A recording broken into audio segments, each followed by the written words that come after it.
Bonjour et bienvenue pour un nouvel épisode de notre Minute Info. Pour commencer, dans un contexte où les drones et les technologies numériques prennent une place croissante dans les conflits, Thales signale l'augmentation constante des cybermenaces et électromagnétiques. Cette entreprise experte en cybersécurité souligne l'intensification de l'environnement électromagnétique ainsi qu'une forte automatisation des opérations militaires. Elle indique que l'intelligence artificielle permet désormais d'identifier et de contrer les attaques plus rapidement, après avoir déjà prouvé sa capacité à infiltrer des drones ou même des satellites. De ce fait, l'entreprise appelle à accorder davantage de place à la guerre électronique dans les programmes européens et militaires. Et enfin, pour continuer notre Minute Info, l'eurodéputé Christophe Gomard conteste le marché de la défense en déposant 13 amendements. Cet ancien général de cavalerie s'est exprimé le mercredi 5 novembre au Parlement européen pour mettre en avant l'importance de protéger la souveraineté des États en gestion d'armement.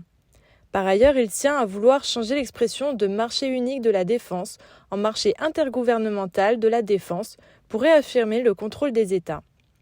Plusieurs entreprises industrielles françaises telles que Thales, Naval Group ou encore Dassault sont déterminées à suivre les amendements de Christophe Gomard pour protéger leurs normes tricolores.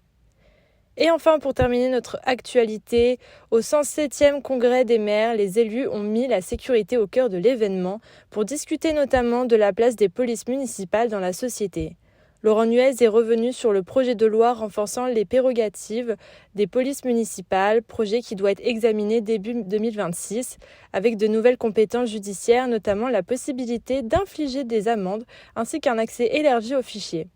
À travers ces propositions, le ministre de l'Intérieur souhaite cibler les territoires gangrénés par les trafics pour arrêter les réseaux criminels. Il tient cependant à rappeler que seuls les maires peuvent en décider. C'est la fin de cette Minute Info, je vous remercie de l'avoir écouté et pour plus d'actualités, rendez-vous sur agnos-sécurité.fr.